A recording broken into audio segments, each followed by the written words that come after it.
Hello everyone, कैसे हैं आप सभी। मेरा नाम है आयुष दुबे। सीओटीपीजी अड्डा चैनल पर आप सभी का स्वागत है। आज मैं आपके लिए लेकर आया हूं 2025 के इतिहास विषय के पूरे पीवाईक्यूज। पूरे 75 क्वेश्चंस हैं जिसको हम सॉल्व करने वाले हैं। उन सभी के जवाब हैं, उन सभी के आंसर्स हैं, हिंदी इंग्लिश दोनों में हैं हमें। और हर क्वेश्चन के साथ 2 या 3 इंपॉर्टेंट फैक्ट जो अब अपकमिंग एग्जाम 2027 के एग्जाम में आ सकता है वो भी हमने शामिल किया हुआ है। चलिए तो शुरू करते हैं। ये जो पेपर है हिस्ट्री का पेपर है। देखिए हम जानते हैं 28 मार्च 2025 का ये पेपर है। 75 क्वेश्चंस पूरे हैं। कुछ बेसिक इन्फो जो आप जानते हैं, 90 मिनट्स का जो है हमारा टाइम होता है। 300 क्वेश्चंस आ रहे होते हैं। पेपर में कुछ इंस्ट्रक्शंस भी दिए होते हैं कि देखिए जो हमारा डोमेन सब्जेक्ट है उससे स्पेसिफिक क्वेश्चंस आने वाले हैं, बायलिंगुअल क्वेश्चंस आने वाले हैं। ये सारी चीजें हमारे पेपर में इंस्ट्रक्शंस दी हुई होती है। चलिए पहले क्वेश्चन की तरफ आते हैं। यह है सबसे पहला हमारा क्वेश्चन है कहां से बताइए। आधुनिक भारत के इतिहास से क्वेश्चन है कि कौन सा एक मुगल सम्राट था जिसने तंबाकू की खेती को प्रतिबंधित कर दिया था। किसने किया था बताइए, कौन था भाई। अकबर था, जहांगीर था, शाहजहां था या बहादुर शाह प्रथम था। तो कौन था, कौन होगा। तो इसका सही जवाब हो जाएगा जहांगीर। देखिए जहांगीर वो शासक है जिसने तंबाकू को प्रतिबंधित कर दिया था। भारत में जो तंबाकू है वो 1605 के आसपास लाया गया था। 1605 में कौन शासक रहा है तो अकबर शासक रहा है। जो महान शासक कहते हैं महान अकबर, उसके समय पर लाया गया था। और कौन लेकर आए थे तो जो पुर्तगाली लोग हैं, पुर्तगाली लोग हैं ये भारत में तंबाकू लेकर आए थे। आगे चल के जब अकबर के बाद जहांगीर शासक बनेगा तो 1617 के आसपास जहांगीर जो है प्रतिबंध लगा दे रहा है तंबाकू पर, तंबाकू के सेवन पर। और क्यों लगा दे रहा है, मुख्य कारण क्या है। कहते हैं इतिहास में तथ्य मिलता है कि जो मध्य प्रदेश का इलाका है, मंदसौर के आसपास की जगह है, आज भी अगर भौगोलिक दृष्टि से देखें, आर्थिक दृष्टि से देखें तो वहां अफीम की खेती की जाती है। तो अफीम की खेती की शुरुआत जो है कहते हैं कि मुगल काल में जहांगीर नहीं कराई थी। तो ये खुद नशे का आदी था। लेकिन यहां मुख्य बातें क्या है कि यहां पर ये जनता के स्वास्थ्य को देखते हुए इस तरह का जो है ये जहांगीर ये फैसला ले रहा है। तो हमारे सवाल का जो जवाब हो जाएगा वो क्या हो जाएगा, वो हो जाएगा जहांगीर। चलिए आगे बढ़ते हैं अगले क्वेश्चन की तरफ।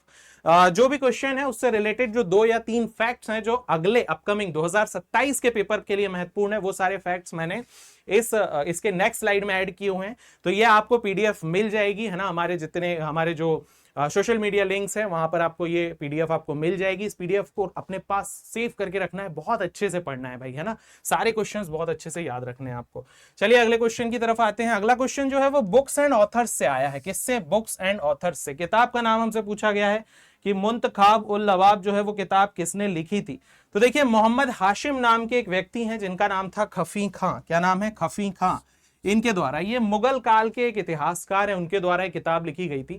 पृष्ठभूमि क्या है कि देखिए औरंगजेब का शासन चल रहा है और औरंगजेब ने अपने शासन में चूंकि वहां पे थोड़ा कट्टर शासक माना जाता है। हालांकि औरंगजेब का जो पूरा टेन्योर है वो एक विवादित रहा है, अलग अलग बातें हैं उसके बारे में। वहां पर इतिहास लेखन पर वो पूरी तरह प्रतिबंध लगा देता है। अब इतिहास लेखन पर प्रतिबंध है तो इतिहास लिख नहीं सकते। और वहीं पर खफी खां जो है ये इस पूरे इतिहास को लिख रहे हैं, गुप्त रूप से लिख रहे हैं। आगे चलकर जो अगला शासक आएगा, यानी ये लिखा किसके टाइम पे गया है, ये लिखा गया है औरंगजेब के समय पर। लेकिन ये प्रकाशित औरंगजेब के समय पर नहीं होगा। प्रकाशित ये होगा जब मोहम्मद आगे जाकर एक रंगीला शासक आएगा ना, मोहम्मद शाह रंगीला। तो जब मोहम्मद शाह रंगीला शासक आएगा उसके समय पर यह किताब जो है वो प्रकाशित हो रही है। ठीक है, तो ये याद रखना है। चलिए अगले क्वेश्चन की तरफ चलते हैं। अगला क्वेश्चन हमारा क्या कह रहा है, देखिए नेक्स्ट क्वेश्चन ये है कि जो मित्र मेला है उसका आयोजन, या मित्र मेला जो है वो कहां शुरू हुआ, उसका आयोजन कहां पर शुरू हुआ था। ठीक है, एक संस्था का आपने नाम सुना होगा, अभिनव भारत सोसाइटी। तो अभिनव भारत सोसाइटी से संबंधित यह है। मित्र मेला जो है उसकी शुरुआत हुई है नासिक महाराष्ट्र में। कहां पर हुई है, नासिक महाराष्ट्र में इसकी शुरुआत हुई है। 1899 के आसपास ये शुरू हुआ है। जो सावरकर भाई थे, सावरकर भाइयों के द्वारा, जो वीडी सावरकर हैं, विनायक दामोदर सावरकर और गणेश सावरकर जी के द्वारा ये शुरू किया गया था। आगे चलकर क्या हुआ कि एक संस्था बन गई अभिनव भारत सोसाइटी। कब बनी तो 1904 में यह संस्था बन गई। हमने पढ़ा ना, एक नरम दल था, एक गरम दल था। नरम दल जो था वो याचनाएं किया करता था, यानी मानता था कि ठीक है अंग्रेज बात मान लेंगे। गरम दल जो था वो ब्रिटिश शासन के खिलाफ सशस्त्र विद्रोह की बात करता था। तो उससे रिलेटेड ये पूरा का पूरा एक संगठन है जिसका क्या नाम है, मित्र मेला। चलिए अगले सवाल की तरफ जाते हैं। 1857 की क्रांति से ये सवाल आया हुआ है हमारा, क्वेश्चन नंबर 4। देखिए क्वेश्चन क्या है किसने कहा कि 1857 का जो विद्रोह था वो सभ्यता और बर्बरता के बीच का संघर्ष था? चार ऑप्शन है हमारे पास, एलियार रीस, जेजी मेडले, सर जेम्स आउटरम और टी आर होम्स। सही जवाब क्या हो जाएगा इसका? इसका सही जवाब है टी आर होम्स ने कहा था। अलग अलग इतिहासकारों ने 1857 की क्रांति के अलग अलग नाम दिए हैं, उसी से ये हमारा प्रश्न बना हुआ है। ठीक है, जैसे देखिए जो बीडी सावरकर है उन्होंने क्या कहा, तो इसे भारत का प्रथम स्वतंत्रता संग्राम कहा था। जो रीज महोदय हैं इतिहासकार, उन्होंने क्या कहा, उन्होंने इसे ईसाइयों का धर्मांधों के विरुद्ध युद्ध, यानी इन्होंने कहा था कि भाई ईसाई जो हैं और धर्म के लिए धर्मांध जो हैं उनके बीच का युद्ध है। बर्बरता और सभ्यता का क्या मतलब है? मतलब देखिए अब उस समय जो इतिहासकार हैं जो अंग्रेजों की तारीफ करते हैं वो भारतीयों के बारे में कैसे कैसे शब्द लिख रहे हैं, है ना, हम बर्बर हैं, वो सभ्य हैं, तो ये सारी चीजें हैं इतिहास में, अब क्या कर सकते हैं। चलिए क्वेश्चन नंबर 5 पर आते हैं। क्वेश्चन नंबर 5 को पढ़िए आप, देखिए क्या है कि प्राचीन और प्रारंभिक मध्ययुगीन जो काल था उसमें जो विरासत के संबंधित कानून है, हिंदू कानून, ठीक है, तो उसे बंगाल के एरिया में किस नाम से जाना जाता था? देखिए इसका जो सही जवाब है वो दायभाग हो जाएगा। क्या हो जाएगा? दायभाग। इसके बारे में हम पढ़े तो दायभाग को जीमुतवाहन नाम के एक व्यक्ति हैं, उन्होंने लिखा था, जो कि पाल और सेन काल के समय बंगाल में सक्रिय थे। और उस समय जो विरासत से संबंधित कानून है कि जो पिता की संपत्ति होगी वो पुत्र को मिलेगी कि नहीं मिलेगी, मिलेगी तो जन्म के मतलब पिता की मृत्यु के बाद मिलेगी, पहले मिलेगी, उस तरह के जो पूरे कानून है वो यहाँ हमको देखने को मिलते हैं। देखिए ये लिखा हुआ है, इस कानून के अनुसार पिता जो है उसके जीवन काल में पुत्र का जो है संपत्ति पर कोई अधिकार नहीं होगा, लेकिन उसके अलावा कुछ हिस्से और थे भारत के जहां मिताक्षरा के कानून थे। मिताक्षरा किसने लिखी है? विज्ञानेश्वर ने लिखी है। और वहां यह था कि पिता के जीवित होते हुए भी पुत्र को संपत्ति पर अधिकार मिल जाएगा। चलिए अगले क्वेश्चन की तरफ चलते हैं। 1897 की बात हो रही है कि पूना में एक मिस्टर रैंड थे, उनकी हत्या चापेकर भाइयों ने की थी। वो दो चापेकर भाई कौन कौन थे? तो वो थे दामोदर और बालकृष्ण, दो चापेकर भाई हैं जिन्होंने हत्या की थी। मामला क्या है? 22 जून 1897 का यह मामला है, ठीक है। प्लेग फैला हुआ है, प्लेग नाम की बीमारी फैली हुई है और उस लिए यह हत्या की गई थी। एक तरह से आप ऐसे समझिए कि ये काफी ज्यादा परेशान हो गए थे कि भाई कुछ कर क्यों नहीं रहे ये लोग। और भारत में की गई, ब्रिटिश काल के दौरान भारतीय इतिहास में की गई पहली राजनीतिक हत्या जो है यही मानी जाती है, ठीक है। तो देखिए ये कहानी कब की है? तो 22 जून 1897 की ये कहानी है, ठीक है। 22 जून 1897 की ये कहानी है जहां दो भाई हैं, दामोदर और बालकृष्ण, इन्होंने हत्या कर दी थी, गोली मारकर हत्या कर दी थी। और यह पहली राजनीतिक हत्या मानी जाती है भारत के इतिहास में, खास तौर पर ब्रिटिश काल के इतिहास में, ठीक है। अगले क्वेश्चन की तरफ चलते हैं। तो स्ट्रेची आयोग से संबंधित है कि स्ट्रेची आयोग कब बनाया गया था, यह क्वेश्चन है। नहीं कब नहीं, सॉरी, क्वेश्चन ये है कि ये किससे संबंधित है। तो देखिए अकाल से संबंधित है, ठीक है। जब भारत में लिटन, लॉर्ड लिटन का शासन था उस समय यह आयोग बना था। 1878 के आसपास ये आयोग बना है, ठीक है। और सर रिचर्ड स्ट्रेची नाम के एक व्यक्ति थे, उनके द्वारा ये आयोग की अध्यक्षता की गई थी। इसी के बाद जो है अकाल संहिता भी भारत में बनाई गई थी। अकाल संहिता कब बनाई गई थी? इसका सन आपको मिलेगा कि देखिए 1883 में भारत में पहली बार अकाल संहिता बनाई गई थी। बेसिकली ये था कि जब भी अकाल जैसी सिचुएशन आए तो जो स्वस्थ लोग हैं उनके लिए कुछ ना कुछ व्यवस्था जो है ब्रिटिश सरकार को करनी थी, चाहे वो व्यवस्था काम के बदले अनाज हो सकता है, इस तरह की कोई ना कोई व्यवस्था जिससे अकाल से लोगों को बचाया जा सके। तो ये सारे फैक्ट्स याद रखने हैं ना। क्या अकाल, स्ट्रेची आयोग अकाल से संबंधित है, कब आया, अकाल संहिता कब आई, उस समय अध्यक्ष कौन है, और भारत के उस समय वायसराय कौन है। तो वायसराय कौन है? लॉर्ड लिटन है, ठीक है। चलिए आगे बढ़ते हैं। अगला क्वेश्चन है, राज्य सत्ता के विशेषाधिकार के रूप में भारत में जो है इस तरह की व्यवस्थाएं किसने शुरू की थी, ठीक है। मतलब सिक्कों की ढलाई। क्वेश्चन ये है कि अगर कोई सत्ता में है तो सिक्के किसने शुरू किया, मतलब मुख्य रूप से सिक्के सबसे पहले भारत में कब आ रहे हैं, जिसके नाम के सिक्के उसकी सत्ता होगी। तो ये भारत में कब शुरू हो रहा है? मौर्य के समय पर ये शुरू हो रहा है, ठीक है। मौर्य के समय शुरू हुआ। देखिए इस समय पे क्या होता था कि अगर हम बात करें मौर्य की, तो देखिए जो टकसाल हुआ करता था, जहां सिक्के, टकसाल यानी जहां पर सिक्के बन रहे हैं, आज भी उन्हें टकसाल ही कहते हैं, वहां का जो अधिकारी है वो क्या कहलाता था? तो लक्षणाध्यक्ष कहलाता था। सिक्कों की शुद्धता जो जांच रहा था उसे रूप दर्शक कहते थे। ये सिक्के आहत सिक्के, ऐसे पंच, क्योंकि आहत का मतलब क्या होता है ना, चोट लगने के कारण ये सिक्के बनते थे, इसीलिए इन्हें आहत सिक्के भी कहा जाता था, ठीक है। तो ये प्रश्न जो है हमारा महत्वपूर्ण है। अगला प्रश्न यह है कि मेवाड़ किस राजा के अधीन अपनी शक्ति के शिखर पर पहुंचा था? बताइए भाई, कौन होना चाहिए? राणा सांगा होंगे, लाखा सिंह होंगे, राणा प्रताप होंगे या राणा कुंभा होंगे, बताइए।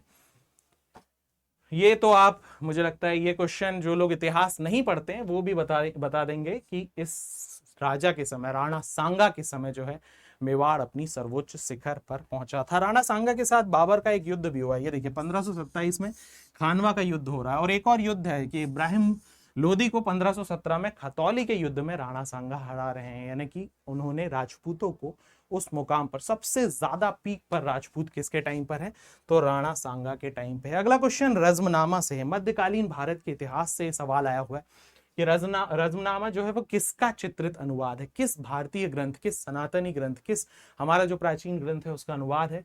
तो रामायण नहीं होगा, भगवत गीता नहीं होगा, पंचतंत्र नहीं होगा, क्या सही जवाब हो जाएगा, महाभारत इसका सही जवाब हो जाएगा। ठीक है, तो अकबर के समय पर देखिए कुछ लोग हैं, फैजी है, नकीब खां है और बदायूनी है, इन लोगों ने मिलकर के जो रज्मनामा है उसका फारसी भाषा में अनुवाद किया हुआ था। कुछ चित्र भी हैं इसमें जो दशवंत और बसावन, ये महत्वपूर्ण है, ये महत्वपूर्ण चित्रकार हैं दशवंत और वसावन। ये पूछा जाता है, चित्रकारों से प्रश्न पूछ लिया जाता है कि कौन सा चित्रकार किस राजा के समय का चित्रकार है, तो ये महत्वपूर्ण है।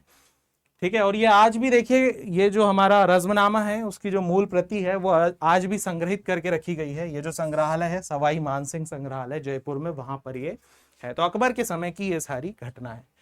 चलिए अगले क्वेश्चन की तरफ आते हैं, क्वेश्चन नंबर 11। क्वेश्चन नंबर 11 ये है कि कौन सा ऐसा विश्वविद्यालय था भारत का जिसकी तुलना आज वर्तमान में जो दुनिया के सबसे फेमस कॉलेज हैं, सबसे फेमस यूनिवर्सिटीज हैं, एक्चुअली ऑक्सफोर्ड यूनिवर्सिटीज, उससे की जा सकती है। तो महायान बौद्ध धर्म शाखा का एक ऐसा भारत में केंद्र था, शिक्षा का केंद्र था कि बाहर बाहर के विद्यार्थी, विदेशों से विद्यार्थी यहाँ पढ़ने आया करते थे। खुद हेनसांग आया था हर्षवर्धन के टाइम पे। तो वो कौन सा केंद्र था, वो केंद्र था नालंदा विश्वविद्यालय। कौन सा है, नालंदा विश्वविद्यालय। देखिए 5वीं शताब्दी में कुमारगुप्त प्रथम के द्वारा इसे बनाया गया था। महायान शाखा, बौद्ध धर्म की महायान शाखा से संबंधित है, इसीलिए इसे ऑक्सफोर्ड ऑफ महायान बौद्ध धर्म भी कहते हैं। यहाँ हेनसांग आया था हर्ष के समय पर, यहाँ पर उसने पढ़ाई भी की थी, बाद में वो चला गया था। आगे चलकर ये जब भारत में कुतुबुद्दीन ऐबक आ रहा है तो उसका एक सेनापति था बख्तियार खिलजी, और उसने लगभग 1197 लगभग 1200 ईस्वी के आसपास जो है इस विद्यालय को और भारत के उस समय के जितने भी बड़े विश्वविद्यालय हैं उन सभी को नष्ट कर दिया गया था, भारतीय ज्ञान के केंद्रों को नष्ट कर दिया गया था। देखिए एक सही जोड़ी में लाने के लिए आया है, एक मैच द फॉलोइंग में लाने के लिए आया है। मैच द फॉलोइंग में एक तरफ देखिए कुछ किताबों का नाम है और दूसरी तरफ उन किताबों को लिखने वाले लेखकों का नाम है। क्या होना चाहिए भाई इसका सही जवाब, बताइए। ढाकार इतिहास किसने लिखी है, ठीक है। उसके बाद Hindu colonies in the for east. देखिए बुक्स से क्वेश्चंस आते हैं और बुक्स के क्वेश्चंस ना आपको एक ही तरीका है याद करने का, आपको लिस्ट बनानी पड़ेगी। लिस्ट बनाकर ही आप बुक्स वाले क्वेश्चंस जो हैं वो याद कर सकते हैं, उसके अलावा और कोई तरीका नहीं है, ठीक है। तो ढाकार इतिहास जो है वो केदारनाथ मजूमदार की किताब है। ये इन क्वेश्चनों के लिए मैंने इसके सॉल्यूशंस में जो है सही तरीके से चीजें लिखी हुई है ताकि जल्दी भी ये कवर हो जाए और आपको सीधा सीधा इसका आंसर भी मिल जाए। तो देखिए ढाकार इतिहास जो है केदारनाथ मजूमदार की किताब है। ये सारे बुक्स जो है ना, आप अभी इस वीडियो को देखते देखते या तो आप इस पेपर का एक क्या कहना चाहिए, एक प्रिंट आउट लेके बैठिए और उस प्रिंट आउट में चीजों को ऐड करिए जो एडिशनल फैक्ट्स मिल रहे हैं, या इस पीडीएफ के थ्रू आप सारे एडिशनल फैक्ट्स को लिखिएगा जरूर, ठीक है। Hindu colonies in the for east किसकी किताब है, तो आरसी मजूमदार जी की ये किताब है। A social history of museum Kenneth Hudson की किताब है। और इमेजिनिंग इंडिया किसकी किताब है, तो रोनाल्ड इंडेन की किताब है। इस हिसाब से इसका सही जवाब क्या हो जाएगा, तो पहला इज द फर्स्ट वाला इज द राइट आंसर। अगले क्वेश्चन की तरफ चले तो चलिए, भारतीय प्रेस का जो मुक्तिदाता है उसे वो कौन है, किसे कहा जाता है भारतीय प्रेस का मुक्तिदाता। हुआ ये था कि भारत में अब धीरे धीरे क्या हो रहा है कि विरोध बढ़ रहा है ना। ऐसा नहीं है कि सिर्फ भारतीय विरोध कर रहे हैं, कुछ अंग्रेज भी थे, कुछ अलग यूरोपियंस भी थे जो देख रहे थे कि भारत में जो अंग्रेजों की नीतियां हैं वो अंग्रेजों के पक्ष में है, भारतीयों के पक्ष में नहीं है। और फिर वो नए नए मीडिया हाउसेस यानी उस समय अखबार जो हुआ करते थे, तो अखबार के माध्यम से ब्रिटिश नीतियों का, ब्रिटिश सरकारी जो नीति आ रही है, आदेश हैं, जो भी चल रहा है शासन, उसकी अवहेलना करने लगे, उसके बारे में लिखने लगे, जनता को जागरूक करने लगे। और आगे चलकर फिर कुछ वायसराय ऐसे आए, गवर्नर जनरल ऐसे आए जिन्होंने क्या किया कि बैन लगाया। देखिए ये चीजें नहीं होनी चाहिए क्योंकि ये ब्रिटिश जो शासन था उसके खिलाफ थी। और वहां जाकर फिर चार्ल्स मेटकॉफ जो है वो आते हैं और ये भारतीय प्रेस को अपनी आजादी देते हैं, इसीलिए इन्हें भारतीय प्रेस का मुक्तिदाता कहते हैं। ये सारे बैन 1823 के आसपास लगे हैं, तो इन्होंने एक liberation of the Indian press act लाया था, ये याद रखना है। देखिए, मीडिया का स्वतंत्र होना बहुत जरूरी है ना। हम जो राजनीति विज्ञान या पॉलिटी कॉन्स्टिट्यूशन जो लोग पढ़ते हैं उन्हें पता होगा कि हमारे लोकतंत्र, हमारी डेमोक्रेसी के जो 4 स्तंभ हैं उसमें मीडिया जो है वो चौथा स्तंभ है। और मीडिया का स्वतंत्र होना जरूरी है, क्योंकि मीडिया ही क्या बनती है, जनता की आवाज बनती है। ठीक है, आगे बढ़ते हैं। क्वेश्चन नंबर 14 हमारे पास है। क्वेश्चन क्या है हमारा? क्वेश्चन ये है, मैं क्वेश्चन पढ़ के आपको बता देता हूं कि ये सारे कथन है और इन कथनों पर हमको विचार करना है। सही कथन क्या है? भारतीय संग्रहालय कलकत्ता की स्थापना 1814 में की गई थी, यह पहला फैक्ट है। दूसरा फैक्ट, जेम्स फर्ग्यूसन ने 1935 और 1932 के बीच भारत की यात्रा की और the history of Asia and eastern architecture में प्राचीन भारतीय स्मारकों के उदाहरण का दस्तावेजीकरण किया। तीसरा है, राजेंद्र लाल मित्रा ने 1878 में बुद्ध गया द हर्मिटेज ऑफ साक्य मुनि का प्रकाशन किया। और चौथा है, भारत सरकार ने ट्रेजर टोवर एक्ट पारित किया था। क्या इसका सही जवाब हो जाएगा? इसका सही जवाब होगा बी वाला, केवल ए और सी वाला जो है इसका सही जवाब हो जाएगा। ठीक है, देखिए ये जो पूरा का पूरा फैक्ट है, ये एक थोड़ा डिटेल क्वेश्चन होता है। इस तरह के क्वेश्चंस करने के लिए ना आपको डिटेल में स्टडी करनी ही पड़ेगी, तभी आप इस तरह के क्वेश्चंस को सॉल्व कर सकते हैं। इसमें कथन ए और सी सही है, बाकी कथन गलत क्यों हो गए? क्योंकि जेम्स फर्ग्यूसन की जो यात्रा है उसका सन गलत दिया हुआ है, 1935 में यात्रा नहीं की थी। और जो लास्ट वाला गलत हुआ वो इसलिए हुआ क्योंकि भारत सरकार ने ट्रेजर टोव एक्ट पारित नहीं किया। उस समय भारत सरकार नहीं थी, स्वतंत्र भारत की सरकार नहीं थी, ब्रिटिश सरकार हुआ करती थी। ठीक है, आगे बढ़ते हैं। क्वेश्चन नंबर 15 की तरफ अगर हम चलें तो environment and ethnicity in India 1200 से लेकर 1991, ये किसकी पुस्तक है? तो देखिए किताब किसकी है? सुमित गुहा नाम के एक इतिहासकार हैं जो भारत में पर्यावरणीय इतिहास लिखते हैं, तो उनकी ये किताब है सुमित गुहा की। ठीक है, एक और इतिहासकार है महेश रंगराजन, जो भी इस तरह के पर्यावरणीय इतिहास को भारत में लिखा करते हैं। अगले क्वेश्चन की तरफ चलते हैं। डच जो लोग थे उन्होंने भारत में जो है कारखाने बनाने शुरू किए, तो निजामपट्टन वाला जो कारखाना है वो कब बनाया? इसका सही जवाब हो जाएगा 1605 से लेकर 1606 में उन्होंने बनाया। सबसे पहले जब डच आए तो उन्होंने अपनी पहली फैक्ट्री जो थी वो मसूलीपट्टनम नाम की एक जगह है, 1605 वहां पर स्थापित की थी। और ये व्यापार करने के लिए आए थे। देखिए जितने भी थे ये व्यापार करने ही भारत में आए थे। व्यापार करते करते फिर भारत जो है, भारत की सत्ता इनके पास आ गई। क्वेश्चन नंबर 17 की तरफ अगर हम चलें तो क्वेश्चन क्या है? अंग्रेजों ने मराठों और निजामों को हैदर के पक्ष से अलग कर दिया था, जिस कारण हैदर जो था वो लड़ तो रहा था लेकिन हार गया था। तो कहां हार गया था? अर्काट में, पोर्टोनोवा में, मंगलौर में या क्रॉन्गनौर में? कब हार गया था? तो देखिए हैदर जो है वो पोर्टोनोवा में हार गया था। कहानी क्या है? द्वितीय आंग्ल मैसूर युद्ध के समय की यह घटना है, 1780 से 84 की यह घटना है, जहां हैदर हार गया था। लेकिन हैदर की मृत्यु नहीं हुई थी। हैदर की मृत्यु फिर उसके कुछ समय बाद हुई थी। और हैदर जब की मृत्यु हो गई उसके बाद उसका पुत्र टीपू सुल्तान आएगा और पूरी शक्ति से वापस अपनी शक्ति को संगठित करेगा और अंग्रेजों का विरोध करेगा टीपू सुल्तान। चलिए अगले क्वेश्चन की तरफ चलते हैं। क्वेश्चन नंबर 18, ये क्रोनोलॉजी का क्वेश्चन है, सन का क्वेश्चन है कि इनमें से कौन सी घटना किस सन में हुई है। ठीक है, क्वेश्चन को पढ़ते हैं। देखिए क्या हुआ, सबसे पहले क्या आया? सबसे पहले पंजाब में दातागंज बख्श आया, उत्तर प्रदेश में कबीर आए, तमिलनाडु में सुंदर मूर्ति आए, या महाराष्ट्र में मुक्ताबाई आई हैं। तो देखिए इसका सही जवाब क्या हो जाएगा? ये अलग अलग शताब्दी का क्वेश्चन है, इसका जो सही आंसर हो जाएगा वो CADB हो जाएगा। कैसे हो जाएगा? तो देखिए तमिलनाडु में जो सुंदर मूर्ति है वो 8वीं शताब्दी में आए थे, दातागंज वंश 11वीं शताब्दी, मुक्ताबाई 13वीं शताब्दी और कबीर 15वीं शताब्दी में आए थे। अगला क्वेश्चन है, पाटलिपुत्र की स्थापना कब की गई थी? किस शताब्दी ईसा पूर्व में की गई थी? तो देखिए कब की गई थी बताइए भाई।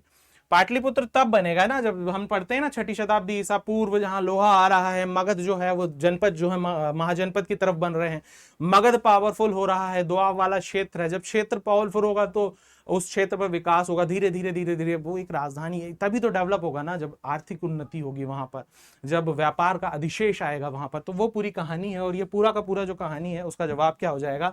तो 5वीं शताब्दी जो है उसके आसपास ये सारी चीजें हो रही है। पाटलिपुत्र नगर जो आज का पटना है उसकी स्थापना किसने की थी? तो उदयन नाम का एक शासक है हर्यक वंश का, उसने की थी। अजातशत्रु का पुत्र है ना, अजातशत्रु जिसे पितृहंता भी हम कहते हैं, उसका ये पुत्र है। और पाटलिपुत्र की स्थापना गंगा और सोन नदी जो है के संगम पर की गई थी। तो पहले राजधानी राजगीर थी, आगे चलकर राजधानी क्या हो जाएगी? पाटलिपुत्र हो जाएगी। मोहम्मद बिन कासिम यानी मध्यकालीन भारतीय इतिहास का सवाल है, किस वर्ष सिंध पर आक्रमण कर रहा है, सिंध पर पहुंच रहा है? तो देखिए 712 ईस्वी के आसपास जो है कासिम सिंध पर आक्रमण कर रहा है, अरब आक्रमणकारी है। भारत पर अरब आक्रमण की शुरुआत कासिम ने की थी, ठीक है। उमैयद खिलाफत के गवर्नर थे अल हज्जाज, उनका वो सेनापति था। 712 में वो आक्रमण कर रहा है दाहिर पर, युद्ध का नाम है राउर का युद्ध। कौन सा? राउर का युद्ध। दाहिर पर आक्रमण कर रहा है। इसकी पूरी एक कहानी है कि सिंध के शासक से गवर्नर ने और अरब के शासक ने कुछ मांग की हुई थी और फिर उस मांग की पूर्ति नहीं होती है, उस तरीके का एक पूरी पृष्ठभूमि है, एक पूरी की पूरी कहानी है यहाँ पर। और दाहिर जो है यहाँ पर आक्रमण कर रहा है, ये हमें याद रखना है। अगले क्वेश्चन की तरफ आते हैं। क्वेश्चन नंबर 21 की अगर हम बात करें तो कौन सा क्रांतिकारी नेता है जो चटगांव शस्त्रागार पर आक्रमण कर रहा है? तो देखिए मास्टर दा के नाम से फेमस थे सूर्यसेन। सूर्यसेन इसका सही जवाब हो जाएगा। घटना क्या है? 18 अप्रैल 1930 की यह बात है जब सूर्यसेन के नेतृत्व में क्रांतिकारी जो है ब्रिटिश शस्त्रागार पर आक्रमण कर रहे हैं और उसको लूट ले रहे हैं, ठीक है। तो भारत के इतिहास में बहुत ये चीज ना, मतलब जब आप इतिहास पढ़ते हैं और आधुनिक भारत के इतिहास देखते हैं तो कितने वीर और कितने मतलब बहादुर प्रवृत्ति के लोग हैं।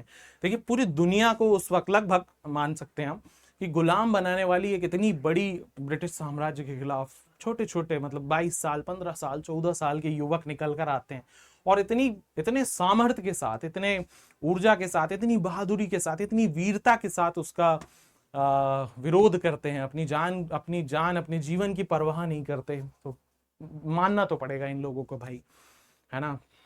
अभी क्या कहें, हमारे पास शब्द नहीं है। मतलब इस तरीके का भारत में क्या रहा है, इस तरीके की वीरता भारतीय इतिहास ने देखी है। चलिए क्वेश्चन नंबर 22 पे आते हैं। ये देखिए कांगड़ा चित्रकला शैली जो है उसका संरक्षक इनमें से कौन नहीं था? कौन सा एक शासक है जो नहीं था? तो उसका आंसर हो जाएगा रूपचंद नाम के जो शासक हैं वो नहीं है। बाकी जितने भी हैं वो इस जो शैली है, चित्रकला शैली है, उसके संरक्षक रहे हैं, ठीक है। ये आपको याद रखना है। अगले क्वेश्चन पे आते हैं। तो देखिए ये नालाइरा दिव्य प्रबंधम, ये एक तमिल वेद के रूप में है। तो ये किसका संकलन है? मतलब अलवारों का है, नयनारों का है। एक किताब का नाम है और वो किसके द्वारा लिखी गई? देखिए अलवार नयनार ना, ये थोड़ा सा परेशान करते हैं, एकदम से याद नहीं होते। अलवार विष्णु भक्त थे, नयनार शैव भक्त थे, क्या था? कुछ सही जोड़ी मिलाने आ जाती है, तो उससे रिलेटेड ये क्वेश्चन है। एग्जामिनर जानता है कि आप कहाँ परेशान हो सकते हैं, एग्जामिनर वहीं से क्वेश्चन निकाल कर ला रहा होता है। तो इसका सही जवाब क्या हो जाएगा बताइए? क्या होना चाहिए इसका सही जवाब? नालाइरा दिव्य प्रबंधम जो एक तमिल वेद है वो किसका है? तो ये किसका है? ये अलवारों का है। किसका है? अलवारों का है, ठीक है। इससे जुड़ी हुई कहानी देखिए क्या है कि अलवार जो है वो विष्णु जी के भक्त हैं। ये मैंने कैसे याद किया है अलवार नयनार? मैं भी थोड़ा परेशान हुआ करता था इसमें, फिर मैंने सीधा इस चीज को याद किया। देखिए नेत्र, तीसरा नेत्र ना से याद किया। तीसरा नेत्र किसका होता है? शिव का। तो नयनार शिव, अलवार वैष्णव, ठीक है। तो अलवार संत जिनकी संख्या 12 थी, 12 है एक्चुअली, और एक 12 थी या 12 है, ठीक है। वहां पर एक महिला संत भी थी जिनका नाम क्या है? जिनका नाम है अंडाल, ठीक है। और नयनार भी हैं, ठीक है। तो अलवार भी हैं और नयनार भी हैं। नयनार की संख्या कितनी है? तो 63। और इनके ग्रंथ क्या कहलाते हैं? तेवरम कहलाते हैं। ये आपको याद रखना है, ठीक है। अगला क्वेश्चन एक सही जोड़ी मिलाने का क्वेश्चन है। चलिए आप एक मिनट क्वेश्चन पढ़िए। क्या क्वेश्चन है देखिए।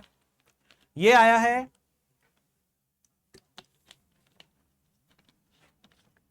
ये पूरा का पूरा जो क्वेश्चन है, ये क्वेश्चन हमारा मॉडर्न हिस्ट्री और थोड़ा सा वर्ल्ड हिस्ट्री को मिलाकर आया है। सीक्वेंस हमसे पूछ रहा है कि क्या पहले हुआ था। क्या मुस्लिम लीग ने पाकिस्तान का प्रस्ताव पहले दिया, या चर्चिल जो है वो ब्रिटिश प्रधानमंत्री बने, या जर्मनी ने पोलैंड पर पहले आक्रमण किया, या फिर चौथी घटना जो है वो क्या है कि जापान ने पर्ल हार्बर पर आक्रमण किया था। तो देखिए सबसे पहले जो घटना हुई थी वो कौन सी हुई थी? वो हुई थी जापान ने पर्ल हार्बर पर आक्रमण किया था, यानी कि ये। और इसके बाद तो ये पहली घटना हो जाएगी। इसके बाद जो दूसरी घटना हुई है वो कौन सी हुई है? चलिए इसका जो आंसर होना चाहिए बी। इसके बाद बी दूसरी घटना हुई है। उसके बाद मुस्लिम लीग वाला आएगा और अंत में आएगा जर्मनी का। एक मिनट रुकिए, हाँ जी, इसका सही जवाब क्या होना चाहिए बताइए भाई? क्या होगा सही जवाब इसका? सबसे नहीं, जापान का हमला तो बाद में होगा। सबसे पहले तो विश्व युद्ध की शुरुआत यहां से हो जाएगी ना, जर्मनी का पोलैंड पर हमला। तो ये आंसर होगा CBAD। चलिए सबसे पहले देखिए जर्मनी का पोलैंड पर हमला हो रहा है 1939 में। फिर प्रधानमंत्री बन रहे हैं चर्चिल 1940। मुस्लिम लीग बाद में आएगी 1940। और फिर जापान का हमला हो रहा है 1941 में। ठीक है, तो ये सीक्वेंस है, डेट वाइज क्वेश्चन है, हमको डेट वाइज क्वेश्चनों को इस तरीके से याद रखना है। अगला है लंदन में पहला गोलमेज सम्मेलन कब आयोजित किया गया था, बताइए भाई। लंदन, सीधा डेट से क्वेश्चन पूछा गया है कि कब आयोजित हुआ था, तो इसका सही जवाब क्या हो जाएगा, 12 से 19 नवंबर 1930 को पहला गोलमेज सम्मेलन आयोजित हुआ था। ठीक है, जॉर्ज पंचम के द्वारा किया गया था। अध्यक्ष जो थे रैमजे मैकडोनाल्ड थे। भारत में कांग्रेस ने जो है इसका पूरी तरह विरोध किया था, क्योंकि भारत में उस समय एक आंदोलन चल रहा है, सविनय अवज्ञा आंदोलन, और डॉक्टर अंबेडकर जो हैं और तेज बहादुर सप्रू जो हैं वो तीनों गोलमेज सम्मेलन में शामिल हुए थे। अगला क्वेश्चन पे हम आते हैं। नेक्स्ट क्वेश्चन क्या है, नेक्स्ट क्वेश्चन है कि गांधी जी के विरोध के बावजूद सुभाष चंद्र बोस को किस वर्ष में कांग्रेस का अधिवेशन हुआ था उसका अध्यक्ष चुना गया था। देखिए, ये क्वेश्चन हमने पहले जो हमारी प्रीवियस क्लास एक पावरफुल सेशन, एक पावर सेशन जो था हमारा, वो जो लिया था, उसमें भी ये क्वेश्चन हमने डिस्कस किया था। ये क्वेश्चन फिर से आया है कि ये पूरा विवाद जो है ना, ये त्रिपुरी जबलपुर में हुआ है, अध्यक्षता को लेकर हुआ है, गांधी जी का सुभाष चंद्र बोस के साथ ये विवाद है, 1939 का ये मामला है। उसके बाद क्या होता है कि गांधी जी अपने प्रतिनिधि सीतारमैया जी को लेकर आते हैं, और वहां पर जो है सुभाष चंद्र बोस भी खड़े होते हैं, वो जीत जाते हैं। हालांकि आगे विवादों के कारण फिर वो रिजाइन कर देते हैं और राजेंद्र प्रसाद अध्यक्ष जो है बन जाते हैं। गांधी जी यहाँ कहते हैं कि ये पट्टा रमैया सिद्धा, मतलब जो पट्टाभी सीतारमैया है, उनकी हार नहीं है, ये गांधी जी की अपनी हार है। ठीक है, कोई बात नहीं। अगला क्वेश्चन जो है हमारा, क्वेश्चन नंबर 27 पे चलते हैं।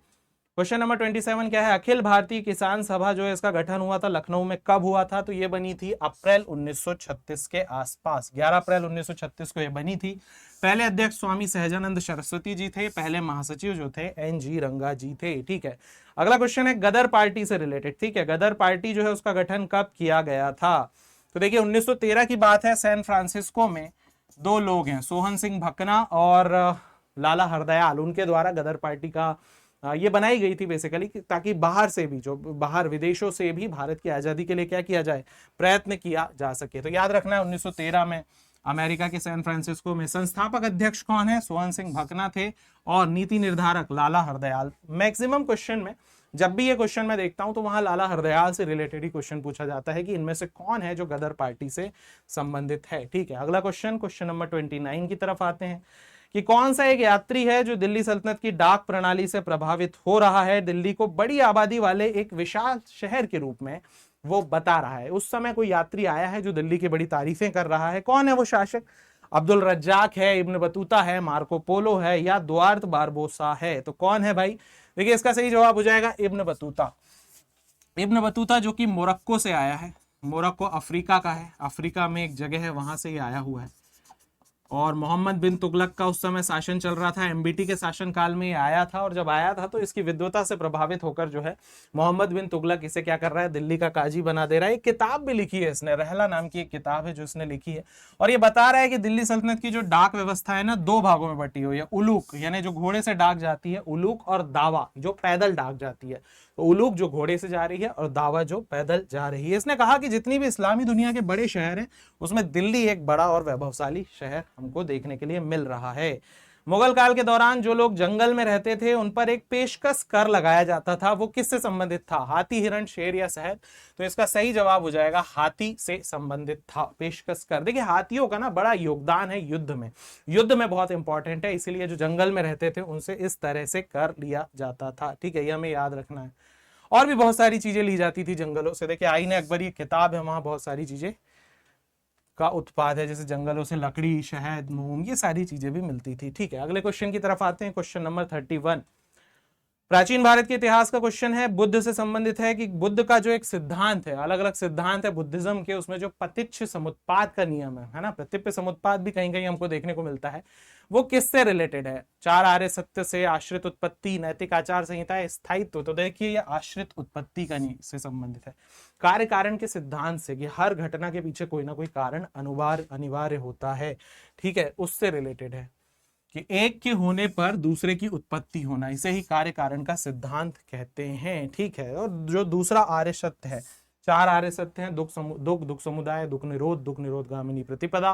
जो दूसरा आर्य सत्य है, दुख समुदाय है, उससे रिलेटेड ये है कि भाई दुख क्यों है ना, कारण क्या है उसका, और उसका निवारण क्या है, द्वादश निदान।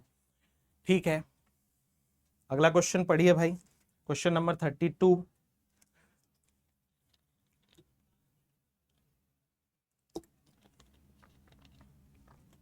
भारत की जो ब्रिटिश सरकार है वो आईएनए के सैनिकों पर मुकदमा चला रही है दिल्ली के लाल किले में, और कौन आरोपी नहीं है? शाहनवाज खान, टीबी सप्रू, पी के सहगल या गुरबख्श सिंह ढिल्लो जो है वो नहीं है। तो सही आंसर क्या हो जाएगा? देखिए टीबी सप्रू जो है ये आरोपी नहीं है, ये तो बल्कि वकील हैं जो कि केस लड़ रहे हैं, है ना। तेज बहादुर सप्रू आरोपी नहीं है, जबकि वकील और भी लोग हैं जो केस लड़ रहे हैं। उसमें कौन है? भूला भाई देसाई, जवाहरलाल नेहरू, है ना, के.एन. काटजू, ये सारे लोग हैं। ठीक है, अगले क्वेश्चन की तरफ आते हैं। निम्न में से कौन सा एक राजा है जो गुप्तकालीन सिक्कों पर पहली बार भारतीय वेस्टकोट और पगड़ी पहने हुए दिख रहा है? यानी अब ये पता चलेगा कि अब गुप्त काल में कुषाणों का प्रभाव जो है वो लगभग खत्म हो रहा है। ऐसा कौन राजा है? क्योंकि कुषाण इस तरह के सिक्के, कुषाणों के जो सिक्के होते थे वहां पर एक अलग तरह की वेशभूषा हुआ करती थी। तो यहाँ पर इसका सही जवाब क्या हो जाना चाहिए? इसका सही जवाब हो जाएगा फरसा प्रकार के सिक्के। ठीक है, समुद्रगुप्त द्वारा ये जारी किए गए थे। गुप्त काल के सिक्के जो सोने के सिक्के होते थे उन्हें दीनार भी कहा जाता था। भारत का स्वर्ण युग कहलाता है गुप्त काल, न केवल सिक्कों के कारण बल्कि कला, वास्तुकला, साहित्य, बहुत कुछ हुआ। और समुद्रगुप्त ने तो बहुत बड़ा क्षेत्र, यानी आप समझिए ना कि भारत का नेपोलियन कहा गया है उसे, तो एक बहुत बड़े क्षेत्र पर उसने शासन किया है। अगला क्वेश्चन पढ़िए भाई, क्या है अगला क्वेश्चन? हड़प्पा सभ्यता से क्वेश्चन आया है कि कहां से हल के जो पक्की मिट्टी है टेराकोटा उसके मॉडल पाए गए हैं? लोथल से। लोथल में तो बंदरगाह था। ठीक है, तो इसका सही जवाब हो जाएगा बनावली। क्या हो जाएगा? बनावली। काली बंगन का मतलब होता है काली चूड़ियां, है ना, बंगा, काली बंगा, वहां काली चूड़ियों के जो है वो साक्ष्य मिले हैं। ठीक है, तो इसका सही जवाब क्या है? बनावली। बनावली कहाँ है? तो फतेहाबाद में है, फतेहाबाद हरियाणा में है। एस बिस्ट, देखिए क्या नाम है, आर एस बिस्ट ने इस स्थल की खोज की है। और जुते हुए खेत कहाँ मिले हैं? तो कालीबंगा राजस्थान में मिले हैं। काली चूड़ियां। अगला क्वेश्चन क्या है? देखिए झूकर का पुरातात्विक जो स्थल है पाकिस्तान, वो कहाँ स्थित है? मतलब आज वर्तमान में ये जो स्थल है झूकर का, एक पूरी की पूरी यहाँ संस्कृति, झूकर संस्कृति भी है, तो उस झूकर संस्कृति हम पढ़ते हैं, तो ये किस जगह पर स्थित है? तो वर्तमान में कहाँ मिलेगा? ये पाकिस्तान के सिंध प्रांत में स्थित है ये। ठीक है, झूकर, ये आपको याद रखना है। चलिए अगले क्वेश्चन की अगर हम तरफ चलें तो अगला क्वेश्चन क्या है हमारा? निम्नलिखित में से हर्षवर्धन की प्रारंभिक राजधानी क्या थी? शुरुआती राजधानी क्या थी हर्षवर्धन की? कन्नौज थी, प्रयाग थी, मथुरा थी, थानेश्वर थी। तो हर्षवर्धन यानी वर्धन वंश, प्रभाकर वर्धन, है ना, पुष्यभूति वंश भी जिसे आप कहते हैं, पुष्यभूति वंश या वर्धन वंश, प्रभाकर वर्धन, और वो पूरी कहानी है। तो शुरुआत की राजधानी इसकी क्या हो जाएगी? कन्नौज तो है राजधानी, लेकिन कन्नौज आगे चलकर होगी। तो पहली राजधानी क्या हो जाएगी? थानेश्वर जो है वो पहली राजधानी हो जाएगी। आगे चलकर राजधानी जो है वो कन्नौज पहुंच ही जाएगी हर्षवर्धन की, ये हमें याद रखना है। ठीक है, अगले क्वेश्चन पे चलते हैं। Question number 37। फिर से देखिए ये मैच द कॉलम का क्वेश्चन हमारे पास आ गया है। कुछ पूजा के प्रतीक हैं बौद्ध धर्म के और उनके अर्थ यहाँ पर लिखे हुए हैं, तो उन अर्थों को हमें पढ़ना है। ठीक है, देखिए कौन कौन से प्रतीक हैं, मैं एक सेकंड हट जाता हूं। खाली तख्त पर क्या होगा? स्तूपा में क्या होगा? चक्र में क्या होगा? बोधि वृक्ष में क्या होगा? तो क्या होगा भाई? खाली तख्त क्या बता रहा है? देखिए बुद्ध का पहला उपदेश, ये यानी चक्र हो जाएगा। ठीक है, और स्तूपा महापरिनिर्वाण हो जाएगा। खाली तख्त बुद्ध के ध्यान या समाधि को बताएगा। बोधि वृक्ष प्रबोधन, एनलाइटमेंट को बताएगा। तो इस हिसाब से पहले का तीसरा हो जाएगा, बी का 1, यानी ये ऑप्शन सही हो जाएगा, हमारा पहला ऑप्शन सही हो जाएगा। ठीक है, ये मैंने यहाँ पे स्लाइड में भी ऐड किया हुआ है ताकि बाद में आप आंसर के साथ उसको मैच कर सकते हैं। चलिए आगे बढ़ते हैं।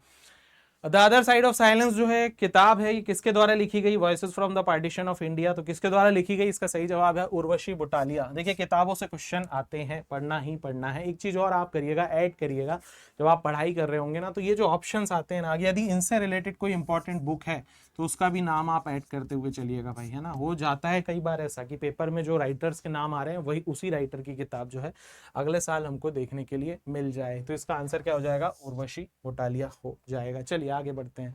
अब देखिए फिर से हमारा क्रोनोलॉजी वाला क्वेश्चन आ रहा है। क्रोनोलॉजी वाले क्वेश्चन बहुत सारे आए हैं, और क्रोनोलॉजी वाले क्वेश्चन यानी फिर वहां पे ये है कि आपको ईयर बहुत अच्छे से याद होना चाहिए, तभी ये क्वेश्चन जो बनते हैं। तो हड़प्पा से संबंधित ये पूरा का पूरा क्वेश्चन है। क्वेश्चन पढ़िए।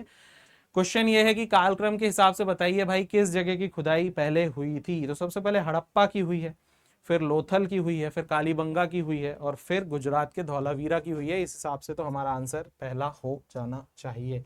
ठीक है, तो सबसे पहले हड़प्पा 1926 1940, फिर लोथल। लोथल बंदरगाह हुआ करता था, है ना, जो बंदरगाह के साक्ष्य हमको लोथल से मिले हैं। और एक और बंदरगाह हुआ करता था ताम्रलिप्ति, जो आगे जाकर चलेगा। ताम्रलिप्ति हड़प्पा में नहीं मिलेगा। कालीबंगा की अगर हम बात करें, अभी हम कर रहे थे कालीबंगा की खुदाई, धौलावीरा गुजरात में मिला है 1990 में। ठीक है, चलिए आगे बढ़ते हैं। हिस्टोरिका पुस्तक किसने लिखी? बड़ी फेमस किताब है, और ये मेरे ख्याल से इस पूरे पेपर में सबसे आसान प्रश्न यही था। और इतिहास पढ़ने वाले अपनी शुरुआत ही इस प्रश्न से करते हैं कि हिस्टोरिका किताब किसने लिखी। तो देखिए, ये एक व्यक्ति हैं जिन्हें फादर ऑफ हिस्ट्री कहते हैं। हेरोडोटस के द्वारा ये किताब लिखी गई है, द हिस्टोरिका। द हिस्टोरीज भी इसे कहते हैं, हिस्टोरिका या द हिस्टोरीज। तो सही जवाब क्या हो जाएगा? हेरोडोटस। मेगास्थनीज की एक किताब है, इंडिका। ठीक है, प्लेटो की भी एक किताब है, रिपब्लिक। ठीक है, अरस्तु भी हैं, एरिस्टोटल जीव विज्ञान के जनक इन्हें कहा जाता है। और इन्हें कहा कि क्या किसने था, इतिहास का पिता किसने कहा था इन्हें, फादर ऑफ हिस्ट्री? तो एक रोमन दार्शनिक है सिसेरो, उनके द्वारा कहा गया था। क्या है इस किताब में मुख्यतः? तो यूनान और फारस जो है उनके बीच के जो युद्ध हैं वो हैं। एक अलग विषय के रूप में इतिहास को जो व्यक्ति सबसे पहले सामने लेकर आ रहे हैं, उनका क्या नाम है? हेरोडोटस। चलिए भाई, क्वेश्चन नंबर 41 पर चलते हैं। पढ़िए क्वेश्चन नंबर 41 क्या है। स्वात घाटी के बारीकोट अभिलेख में किस राजा के बारे में आपको जानकारी मिलती है? धर्मपाल है? नहीं। जयपाल देव है? जी हाँ, जयपाल देव के बारे में आपको जानकारी मिलती है। ठीक है, हिंदू शाही राजवंश से संबंधित ये प्रसिद्ध राजा हैं। ठीक है, याद रखना 1001 में पेशावर में महमूद से हार गए थे, और उसके बाद इन्होंने आत्मदाह कर लिया था। स्वाभिमान, अब देखिए इस चीज को ना, अब आत्मदाह कर लेना वैसे तो सही बात नहीं है, लेकिन स्वाभिमान भी तो कोई चीज होती है ना, कि जीतने की पूरी कोशिश की, नहीं जीत पाए। और हालांकि मैं इस बात का बिल्कुल समर्थन नहीं करता कि इस तरह की कोई चीजें होनी चाहिए, फिर से प्रयत्न करना चाहिए, हराना चाहिए, लेकिन शायद उस वक्त वही एक बेहतर विकल्प हो। तो प्राचीन समय के इतिहास को पढ़ते पढ़ते ना इतनी कहानियां मिलती है, मैं बार बार आपको यही बताता हूँ कि बहुत कुछ मिलता है जो हमें गौरवान्वित महसूस कराता है। बहुत ज्यादा हम प्राउड फील करते हैं इन सब चीजों को लेकर के। चलिए आगे बढ़ते हैं। कौन सा ऐसा चोल शासक है जो मालदीव तक जाकर हमला कर रहा है? देखिए, मैं कह रहा हूं ना कि बहुत सारी चीजें हैं भाई इतिहास में। तो राजा जो राजराज प्रथम के नाम से है वो है, जो श्रीलंका, मालदीव, हर जगह तक जाकर शासन कर रहा है। इनके समय पर तंजौर में एक बड़ा फेमस मंदिर बना था, बृहदीश्वर मंदिर, ये आपको याद रखना है।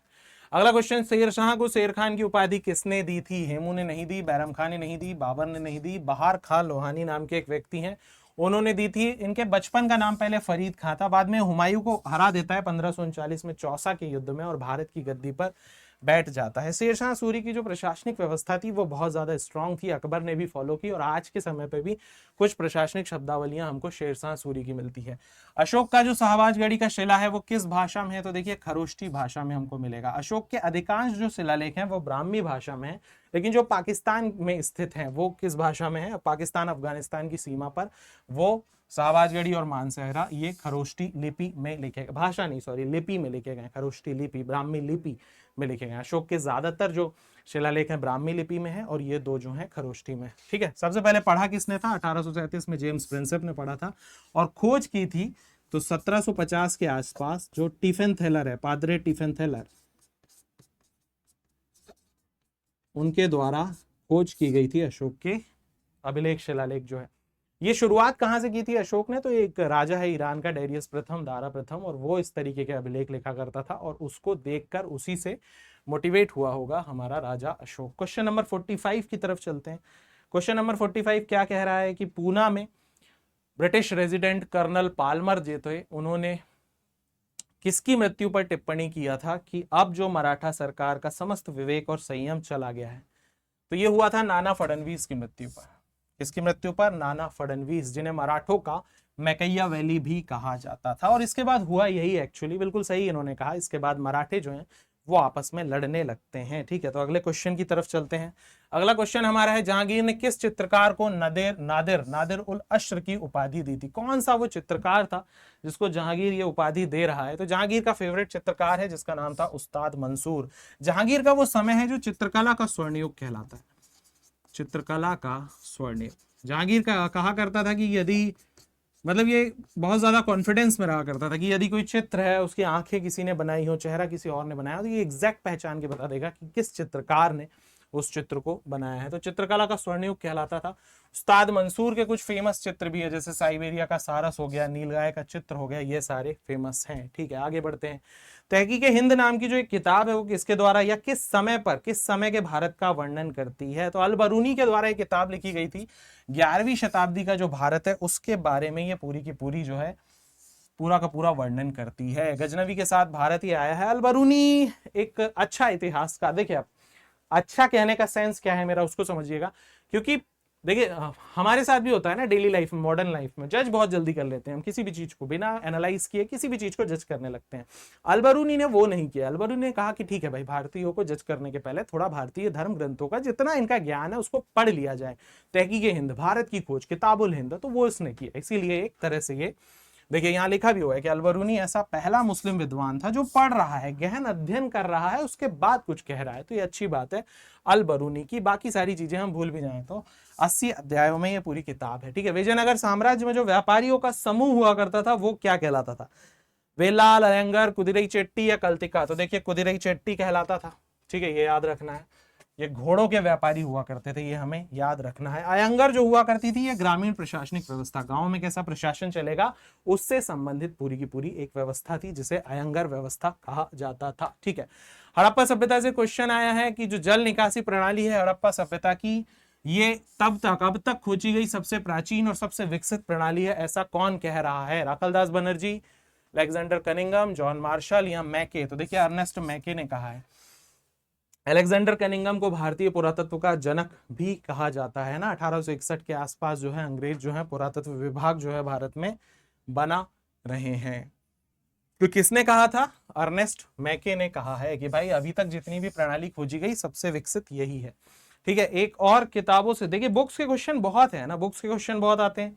तो ये देखिए आपको बताना है सही जोड़ी कौन सी किताब किसकी है। क्या हो जाएगा भाई इसका सही आंसर बताइए, क्या होना चाहिए इसका सही आंसर? इसका सही आंसर होगा ये 3142। देखिए ये सीधा आते हैं। हिस्ट्री ऑफ हिंदू मैथमेटिक्स जो है वो A.N. सिंह की किताब है। Outlines of Indian philosophy M. हिरियन्ना की किताब है। Ancient astronomy and cosmology C.P.S. मैनन की किताब है। अर्ली हिस्ट्री ऑफ सिलोन जो है G.C. मेंडिस की किताब है। ये जो G.C. मेंडिस है श्रीलंका के इतिहास को बहुत अच्छे तरीके से लिखते हैं, तो श्रीलंका के एक अग्रणी इतिहासकार इन्हें माना जाता है। ठीक है, फिर से देखिए किताब फिर से आ गई है। तो अशोक के बारे में किसने किताब लिखी? देखिए यहाँ एक सीधा सीधा हिंट मिल रहा है इसमें कि अशोक का पूरा इतिहास जो है एक इतिहासकार है D.R. भंडारकर, उनके द्वारा पूरा का पूरा इतिहास लिखा गया है। पहले का जो है वो तीसरा हो जाएगा, तो हमारे 2 ऑप्शन अभी बचे हुए हैं। उसके बाद देखिए एम्परर अशोक नाम की एक किताब, ये भी देखिए ये विंसेंट स्मिथ ने लिखी है, तो 4 का 2 हो जाना चाहिए। ठीक है, ये 2 ऑप्शन अभी भी हमारे बचे हुए हैं। अब है हिंदू लॉ एंड कस्टम, ये किसकी किताब है? तो ये political history of ancient India, ये हेमचंद राय चौधरी की होनी चाहिए। ठीक है, तो C का 4 इस हिसाब से हमारा थर्ड वाला ऑप्शन हो जाना चाहिए। ठीक है, कोई बात नहीं, यहां आते हैं। देखिए अशोक का D.R. भंडारकर है, Hindu law and custom Julius jolly ने लिखा है। पॉलिटिकल हिस्ट्री जो है वो हेमचंद राय चौधरी की किताब है। Emperor Ashok Vincent Smith. आपको D.R. भंडारकर का नाम जरूर बहुत अच्छे से याद रखना है, क्योंकि ये पहले इतिहासकार हैं जिन्होंने पूरा प्रयास किया है कि अशोक के इतिहास को सिर्फ और सिर्फ अभिलेखों के आधार पर लिखा जाए। देखिए ये लिखा भी हुआ है और इस प्रयास में वो सफल भी हुए हैं, पूरी तरह सफल भी हुए हैं, ये भी हमें याद रखना है। चलिए आगे बढ़ते हैं, क्वेश्चन नंबर 52 की बात करते हैं। अब अलग अलग राजा हैं और अलग अलग राजाओं का जो क्रम है वो हमें बताना है कि पहले कौन आया था फिर कौन आया था। तो सबसे पहले गौतमीपुत्र सातकर्णी आए थे। ठीक है, तो बी जो है वो सही हो जाएगा, तो ये तीसरा जो है वो सही हो जाएगा। ठीक है, गौतमीपुत्र सातकर्णी, फिर वशिष्ठिपुत्र, फिर यज्ञश्री और फिर चंद्र सातकर्णी। इसका सबसे अच्छा इस तरीके के क्वेश्चंस को सॉल्व करने का सबसे अच्छा तरीका क्या होता है ना, कि जितने भी वंश के शासक हैं उनकी एक लिस्ट बना के बार बार दोहराना पड़ेगा ईयर के साथ। तभी अगर हम ईयर भूल भी जाएं तो एटलीस्ट हमें शासकों के नाम जो है वो लिस्ट याद रह जाती है। ठीक है, अगला क्वेश्चन देखिए भाई, क्या हुआ था? चीन की दीवार पहले बनी थी, या फिर सिकंदर भारत पर पहले आक्रमण कर रहा है, या डेरियस आ रहा है, या पुष्यमित्र सुंग आ रहा है? तो सबसे पहले होगा डेरियस, ये पहले नंबर पर होगा। फिर होगा सिकंदर, तो डेरियस के बाद सिकंदर आएगा। ठीक है, और सिकंदर के बाद फिर चीन की दीवार बनेगी, यानी ये होना चाहिए CBAD। चलिए CBAD, हाँ पहले ईरानी शासक डेरियस आ रहा है, फिर सिकंदर का भारत पर आक्रमण हो रहा है 326 ईसा पूर्व, हाइडेस्पिस का युद्ध है ना, झेलम नदी का युद्ध जो वो पोरस के साथ लड़ रहा है, सिकंदर मकदूनिया से आ रहा है, ठीक है। फिलिप और रानी ओलंपस का पुत्र, अरस्तु का शिष्य, ठीक है। रानी ओलंपस ने कहा था कि भाई सिकंदर के, इस तरह की एक कहानी है कि जब अलेक्जेंडर छोटा था, अलेक्जेंडर के कानों में उनकी माँ ओलंपस ने कहा था कि एक दिन तुम विश्व विजेता बनोगे, यही मेरी चाह है। और ये सुनने के बाद वो विश्व विजेता बनने की राह पर निकल गया था और बहुत कम उम्र में ही उसने सिकंदर ने बहुत बड़े क्षेत्र पर जो है अपना साम्राज्य स्थापित कर लिया था। पुष्यमित्र शुंग द्वारा मौर्य साम्राज्य का अंत कर दिया गया था, जो वृहदत्त नाम का राजा है अंतिम, उसकी हत्या करके, ठीक है। फिर से देखिए एक और कालक्रम का क्वेश्चन हमारा आ गया है कि ये किस किस समय पर किस किस शताब्दी की ये पूरी की पूरी एक किताब वो है। तो देखिए इसका सही जवाब है तीसरा वाला आंसर, ठीक है। इंडिका जो है कटिशियस की ये 5वीं 4वीं शताब्दी की है, प्लिनी की जो है 35वीं शताब्दी की है, वात्स्यायन गुप्त काल का है, टॉलमी ने ज्योग्राफी लिखी है 2री शताब्दी में, ठीक है। देखिए क्वेश्चन फिर से मिल रहे हैं, बुक से रिलेटेड क्वेश्चन बहुत सारे हैं भाई, बुक के क्वेश्चन बहुत सारे हैं, ठीक है। इंडियन आर्ट किसकी है, वीएस अग्रवाल की किताब है इंडियन आर्ट, इसका जवाब हो जाएगा 2। देखिए इंडियन आर्ट वीएस अग्रवाल की है, यहां मिलाते हैं। तो देखिए इंडियन आर्ट वीएस अग्रवाल की किताब है, temples of North India Krishnadev की किताब है, हिंदुइज्म बुद्धिज्म एनी चार्ल्स एलियट की किताब है, गुप्ता टेम्पल आर्किटेक्चर जो है पृथ्वी कुमार अग्रवाल की किताब है। इन सारी किताबों के ना स्क्रीनशॉट लेके ना आज ही, जिस दिन आप ये वीडियो देख रहे हैं, अभी देख रहे हैं, तो अभी बिल्कुल कॉपी निकालिएगा, पेन निकालिएगा, नोट डाउन करिएगा, और जितनी किताबें आई हैं ना उनको तो बिल्कुल जगह पे याद कर लीजिएगा भाई, ठीक है। किताबें बहुत पूछी जाती हैं हमारे पेपर में। चलिए अगला क्वेश्चन है क्वेश्चन नंबर 56, सहायक संधि से रिलेटेड क्वेश्चन है, आप क्वेश्चन पढ़िए, देखिए क्या है क्वेश्चन में।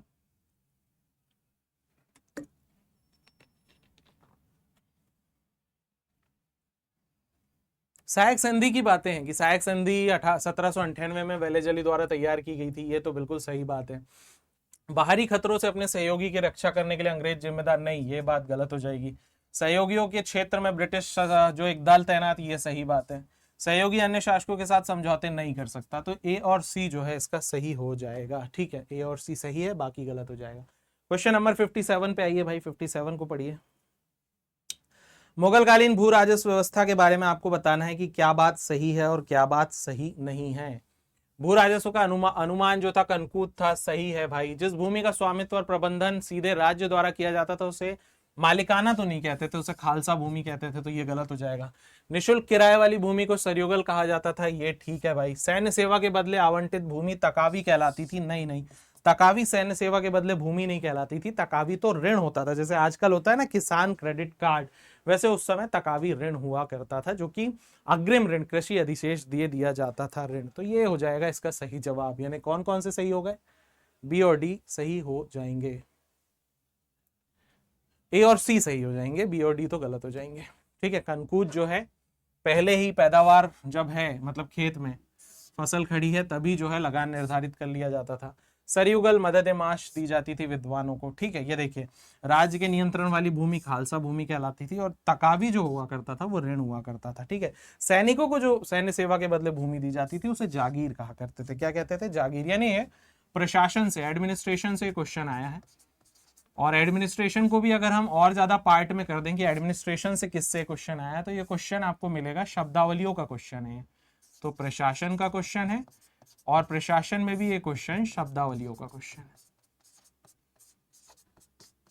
शब्दावलियों के क्वेश्चन को तो आप ऐसे समझिए कि शब्दावलियों को ना आपको इसकी एक पूरी की पूरी लिस्ट बना लेना चाहिए, तभी आप अच्छे से याद कर पाएंगे। मतलब हमारे जो नोट्स बन रहे हैं ना, उसमें नोट्स जो हैं उनमें भी पीछे बैक पोर्शन में बहुत सारी चीजें ऐसी होनी चाहिए। अभी जैसे हमने क्या क्या डिस्कस किया कि बुक्स तो पूरी की पूरी होनी चाहिए, तो पहली चीज तो बुक्स होनी चाहिए, पूरी की पूरी बुक्स आपको यहाँ पे मिल जाएगी। बुक्स के बाद दूसरा जो शासक हैं, जितने भी शासक हैं उन शासकों के बारे में जो सन है वो यहाँ पर होना चाहिए। फिर वहां पर क्या आ जाएगा, तीसरी चीज क्या आ जाएगी, तीसरी जितनी बुक्स हैं उन सब सारी चीजों को भी यहाँ पर होना चाहिए। चलिए आगे बढ़ते हैं, क्वेश्चन नंबर 58 को पढ़िए, देखिए 58 में क्या है।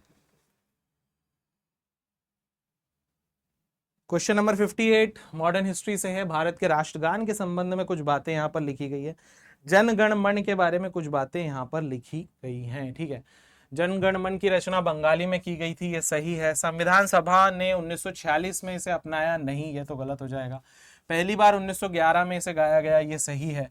रविन्द्रनाथ टैगोर के उपन्यास गोरा का हिस्सा, देखिए यहाँ आप थोड़ा सा कंफ्यूज होंगे, हालांकि ये जो है सही नहीं होगा ये, तो इसका ए और सी सही हो जाएगा। देखिए कैसे नहीं है कि इसे 1911 वाला सही है, 1946 में नहीं, 24 जनवरी 1950 को राष्ट्रगान के रूप में अपनाया गया, और ये तत्वबोधिनी जो पत्रिका थी वहां भारत भाग्य विधाता से लिखा गया था, गोरा उपन्यास का ये हिस्सा नहीं था। अगले क्वेश्चन पे आते हैं, 1857 की क्रांति से रिलेटेड क्वेश्चन है, पढ़िए क्वेश्चन।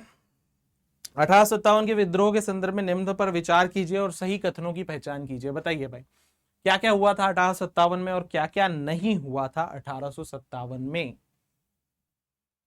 बंगाल सेना के अधिकांश सिपाहियों को अवध और पूर्वी उत्तर प्रदेश के गांवों से भर्ती किया गया था। विद्रोह पूरे उत्तर, दक्कन और दक्षिण भारत में फैल गया था।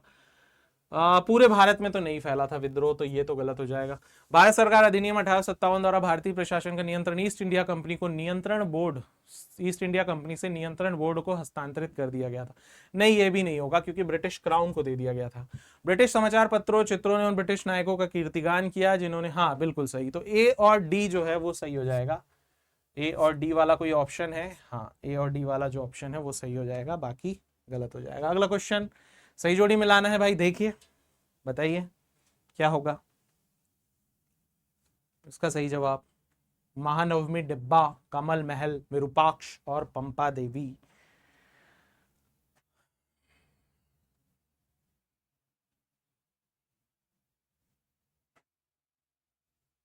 महानवमी डिब्बा विशाल मंच है, कमल महल परिषद कक्ष है, विरूपाक्ष संरक्षक देवता है और पंपा देवी स्थानीय देवी है। ये इसका सही जवाब हो जाएगा। ठीक है, यानी जो तीसरे नंबर का है हमारा वो सही हो जाएगा।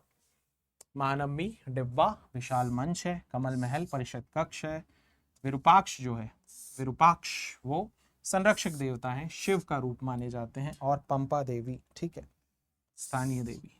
चलिए आगे बढ़ते हैं। हाँ जी, अब देखिए यहाँ सही कथन क्या होंगे, सही कथन क्या नहीं होंगे, बताइए। आदि ग्रंथ हिंदुओं का दार्शनिक ग्रंथ है, सही है गलत है? नहीं, सिखों का है, तो ये तो नहीं होगा। अद्वैत ग्रंथ साहिब की पहली पुस्तक, ये भी नहीं होगा। आश्रम हिंदुओं के जीवन का एक चरण है, बिल्कुल ये होगा। अंजुमन के बारे में आपका क्या ख्याल है, अंजुमन का क्या हो जाएगा? अंजुमन एक सोसाइटी या संगठन है, तो ये भी सही हो जाएगा। बी और डी वाला कोई ऑप्शन यदि आपको दिख रहा होगा तो वो सही है। ठीक है, आदि ग्रंथ जो है हिंदुओं में, हिंदुओं का तो है एक्चुअली, पर सिखों का विशेष तौर पर है। अद्वैत मत शंकराचार्य लेकर आए थे, ठीक है, अद्वैत मत शंकराचार्य द्वारा लाया गया था। चलिए आगे बढ़ते हैं, क्वेश्चन नंबर 62 पे आते हैं। क्वेश्चन पढ़िए भाई, क्या है क्वेश्चन? उत्तर और सुदूर दक्षिण में क्या है क्वेश्चन? उत्तर और सुदूर दक्षिण, जिसे तमिचकम के रूप में जाना जाता था, के बीच सांस्कृतिक और आर्थिक संपर्क थे। दक्षिण पथ जो था सोने की मूर्ति और आपूर्ति के लिए प्रसिद्ध था। दूसरी शताब्दी ईसा पूर्व जो है तक उत्तर पथ कम महत्वपूर्ण था, और व्यापारी और धर्म प्रचारकों द्वारा भौतिक संस्कृति दक्षिण से उत्तर की ओर ले गई थी। देखिए ऊपर के दो तो सही हैं, उत्तरापथ हमेशा से महत्वपूर्ण है, और ये संस्कृति उत्तर से दक्षिण आई है, दक्षिण से उत्तर नहीं गई है। तो दो क्वेश्चन, दो तो बिल्कुल सही है, ए और बी जो है वो सही हो जाएंगे। ठीक है, चलिए भाई बुक्स से क्वेश्चन है। अब मध्यकालीन किताबें हैं उसका क्वेश्चन है। अकबरनामा, ठीक है, तुजो के बाबरी के बारे में बताना है, तबकात अकबरी के बारे में बताना है, गुनिया गुल मुगनिया के बारे में बताना है, तो क्या सही हो जाएगा? अकबरनामा में अकबर का इतिहास है, बिल्कुल सही बात है। तुजो के बाबरी बाबर की आत्मकथा है, ये भी सही है। तबकात ए अकबरी मुगल काल पर ऐतिहासिक किताब है, ये भी ठीक है। गुनियातुल, ये भी सही है। तो 1 2 3 4 ही सही जवाब हो जाएगा इसका। ठीक है, तुजो के बाबरी तुर्की भाषा में लिखी गई। आगे जाकर इसी किताब का जो है अब्दुल रहीम खाने खाना जो है बाबरनामा नाम से फारसी में अनुवाद कर देंगे। ठीक है, ये हमें याद रखना है, इससे रिलेटेड क्वेश्चन। ठीक है, चलिए अगले क्वेश्चन की तरफ चलते हैं। नेक्स्ट क्वेश्चन, क्वेश्चन नंबर 64 है हमारा। ये देखिए शब्दावलियों का क्वेश्चन है, शब्दावलियां बताना। जरीब क्या था, चाचर क्या था, दाग क्या था, हुंडी क्या था? तो जरीब क्या है बताइए। जरीब जो है इसका इस्तेमाल भूमापन और सर्वेक्षण में किया जाता था। ठीक है, चाचर वो भूमि है जो, जिसे हम परती भूमि कहते हैं ना आम शब्दों में, जो भूमि छोड़ दी जाती है उर्वरता की दृष्टि से, वो आ जाएगी। दाग व्यवस्था देखिए घोड़ों के लिए, घोड़ों पर एक तरह से घोड़ों की आइडेंटिटी के लिए इस्तेमाल किया जाता था, अलाउद्दीन खिलजी ने शुरू किया था। हुंडी क्या हो जाएगा? तो हुंडी हो जाएगा विनिमय पत्र, यानी A4 हो जाएगा। तो A4 तो सेकंड ऑप्शन ही है जिसमें मिल रहा है, तो यही इसका सही जवाब होगा, सेकंड। तो देखिए ये अलाउद्दीन खिलजी द्वारा घोड़ों को दागने की प्रथा शुरू की गई थी, सैनिकों का हुलिया लिखने की प्रथा शुरू की गई थी। ठीक है, चलिए आगे बढ़ते हैं। ये देखिए भाई, जो कथन है, जो शब्द हैं और उनके अर्थ बताना है। तो रैयत साहूकार थे क्या? नहीं, रैयत तो किसान हुआ करते थे। पाही जो थे वो अस्थायी कृषक हुआ करते थे क्या? जी हाँ, पाही जो थे वो अस्थायी कृषक हुआ करते थे। जवाबित धर्मनिरपेक्ष कानून है, हाँ ये भी ठीक है। श्राव भू राजस्व देने वाले हुआ करते थे? नहीं, श्राव भू राजस्व देने वाले नहीं हुआ करते थे। इसका सही बी और सी हो जाएगा। कौन थे फिर? श्राफ कौन हुआ करते थे? तो देखिए श्राफ कौन होते थे? बैंकर होते थे बेसिकली। कौन होते थे? बैंकर। ठीक है, जो मुद्रा बदलते थे। होता है ना करेंसी एक्सचेंज, जब भी कोई विदेश से बाहर आ रहा होता है, हम बाहर कहीं घूमने जा रहे होते हैं तो करेंसी एक्सचेंज करना होता है, उस तरह का काम श्राफ किया करते थे। ठीक है, चलिए आगे बढ़ते हैं। किनके अधीन मराठा राज्य अटक से कटक तक पहुंचा? यानी सबसे ज्यादा विस्तृत किसके अधीन हुआ है मराठा राज्य? तो किसके अधीन हुआ है भाई साहब? नाना साहेब उनका नाम था।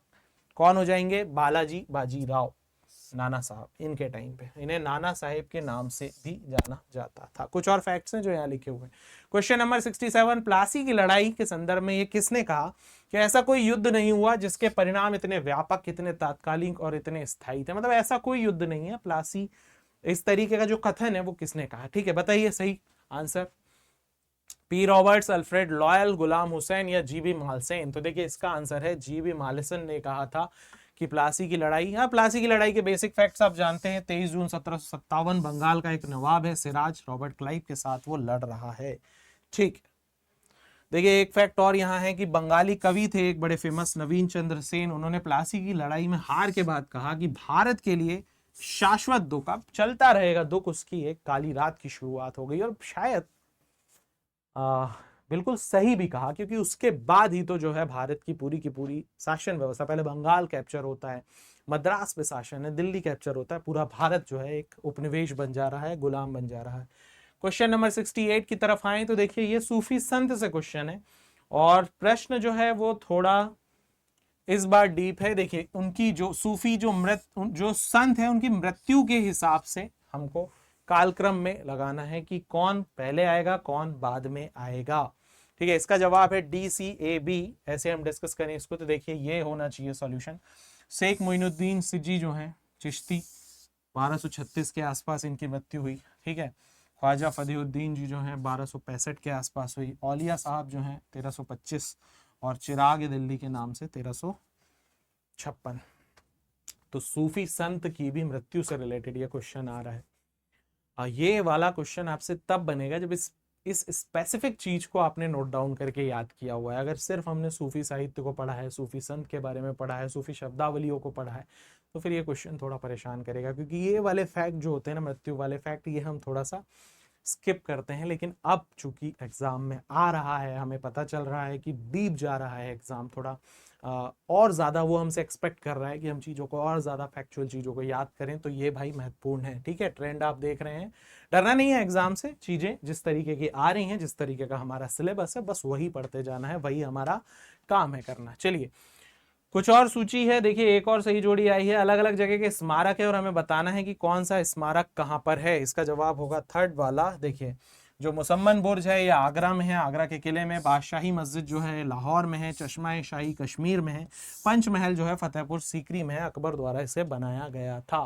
ठीक है, ये देखिए कालक्रमानुसार फिर से हमसे क्रोनोलॉजिकल क्वेश्चन पूछ लिया है कि सती प्रथा का पहला अभिलेखी साक्ष्य पहले आया या फाहियान पहले आया या भागवत पंथ जो है वो पहले आया, क्या पहले होगा?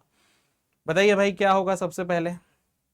या बेजेंटाइन साम्राज्य के लोगों ने चीन की रेशम उगाने की कला सीखी? तो सबसे पहले तो बहुत पहले की चीज, यानी वैदिक काल के समय की चीज हुई होगी ना, तो पहले तो ये हुआ होगा, भगवतवाद का कृष्ण पंथ का उदय हुआ होगा, ये होगा। ठीक है, फिर फाहियान भारत आएगा उसके बाद, या सती प्रथा का पहला साक्ष्य मिलेगा। तो पहले सती प्रथा का साक्ष्य में, देखिए यहाँ पे ना ये क्वेश्चन का जो सही जवाब होना चाहिए वो क्या होगा, यहाँ थोड़ा सा विवाद होगा। देखिए BACD, क्वेश्चन नंबर 2 का सही जवाब हो रहा है BACD। ये तो ठीक है, भागवतवाद सबसे पहले आएगा, ये बिल्कुल सही है।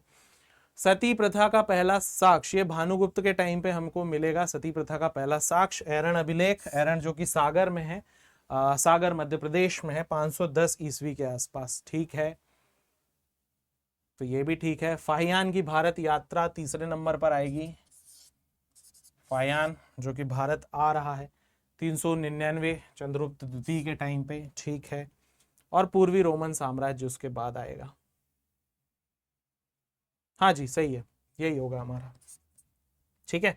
यहाँ विवाद की स्थिति थोड़ी सी आई है कालक्रमों को लेकर, पर यही इसका सही जवाब होगा, ठीक है। चलिए आगे चलते हैं, कालक्रम वाले क्वेश्चन आ रहे हैं। क्वेश्चन नंबर 71 की बात करें तो क्वेश्चन काफी बड़ा है, क्वेश्चन को पढ़िए आप एक बार। अकबर द्वारा मुगल साम्राज्य के विस्तार के संदर्भ में निम्नलिखित पर विचार करें और सही कथनों की पहचान। पूरा क्वेश्चन आप डिटेल में पढ़िए।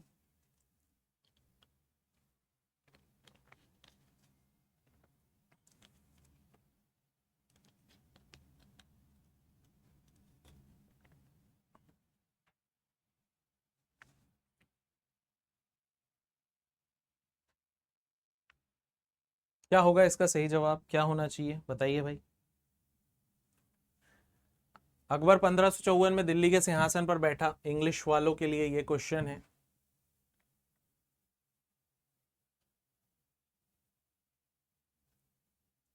देखिए 1554 में अकबर दिल्ली के सिंहासन पर बैठा, नहीं 1554 में नहीं बैठा, ये क्वेश्चन तो यही गलत हो गया। 1556 में अकबर सिंहासन पर बैठेगा। 1570 में अकबर को भारी विरोध का सामना करना पड़ा, एकदम से भारी विरोध नहीं आएगा, धीरे धीरे विरोध आएगा, तो ये गलत हो जाएगा। चित्तौड़ के पतन के बाद रणथंभौर और कालिंजर पर कब्जा किया, ये ठीक है। राणा प्रताप ने मुगलों के सामने घुटने टेकने से, बिल्कुल सही है, तो सी और डी सही है, बाकी गलत हो जाएगा, ठीक। क्वेश्चन नंबर 72 पे आते हैं। विश्व इतिहास से क्वेश्चन है, विश्व इतिहास के बारे में जो संगठन है उससे क्वेश्चन है। क्वेश्चन यह है कि वोल्शेविक और मेंशेविक दो गुट थे जो रूसी इतिहास से संबंधित थे, रूसी जो पूरी की पूरी क्रांति हुई है उससे संबंधित थे, तो बिल्कुल सही बात है ये, इसमें कोई दो राह नहीं है ना। 1917 के आसपास जो क्रांति हुई उससे ये संबंधित है, ये ठीक है। थर्ड राइक जो है हिटलर के अधीन सरकार को इंगित करता है, ये भी सही है। फ्रांसीसी क्रांति 1689 में तो नहीं हुई है, इन्होंने 100 साल पहले पहुंचा दी है, ये 1789 की क्रांति है, ठीक है, तो ये हमें याद रखना है। और उसके बाद है सोवियत संघ का गठन जो है 1910 में हुआ था, नहीं इसका गठन 1922 में हुआ है, और सोवियत संघ जो है फिर बाद में टूट जाएगा, ठीक है। तो क्या सही जवाब हो जाएगा इसका, इसका सही जवाब हो जाएगा ए और B is the right answer, A और बी। फ्रांसीसी क्रांति 1789 में हुई है, ठीक है, वो पेरिस का किला है और वो बास्तील किला जो है वो टूट जाएगा, एक पूरी कहानी है, बहुत इंटरेस्टिंग एक कहानी है ना। और फिर उससे निकल कर फिर एक साधारण सा सैनिक जो है वो दुनिया का सम्राट बन जाएगा, नेपोलियन की पूरी कहानी वहां पर हमको मिलती है। चलिए आगे बढ़ते हैं। क्वेश्चन नंबर 73 ये है कि ये जो अलग अलग इमारतें हैं ये कब बनी हैं, इनका कालक्रम आपको बताना है कि कब बनी है, बताइए भाई। तो सबसे पहले बना है हुमायूं का मकबरा, फिर बना है बुलंद दरवाजा, फिर बना है इलाहाबाद का किला, और आखिरी में सिकंदरा अकबरा। कब कब बने हैं ये? हुमायूं का किला दिल्ली 1565-1570, किसने बनाया? हाजी बेगम। बुलंद दरवाजा फतेहपुर सीकरी 1575, अकबर जब गुजरात जीत के आया था तब। इलाहाबाद का किला 1583 अकबर द्वारा बनाया गया। सिकंदरा मकबरा अकबरा का मकबरा जो बाद में जहांगीर के द्वारा 1613 में बनाया गया है। जहांगीर के नाम से एक महल भी है, जहांगीर महल, जो मध्य प्रदेश में है। किसी को पता है कहाँ है? अगर पता है तो बताइएगा, और वो कहानी भी बताइएगा कि जहांगीर महल जो है वो मध्य प्रदेश में क्या कर रहा है और क्यों बनाया गया, किस शासक के द्वारा बनाया गया। कोई यदि जानता है तो प्लीज कमेंट कर जरूर बताइएगा, ठीक है। और बाकी लोगों को भी पता चलेगा कि मैं किस बारे में बात कर रहा हूँ। यदि आपको नहीं पता तो इस बात को भी देखिएगा कि इतिहास में जहांगीर महल मध्य प्रदेश में कहाँ स्थित है, किस तरह की वो घटना है। चलिए क्वेश्चन नंबर 74 में आते हैं। तो यहाँ भी कालक्रमानुसार हमें चीजों को व्यवस्थित करना है।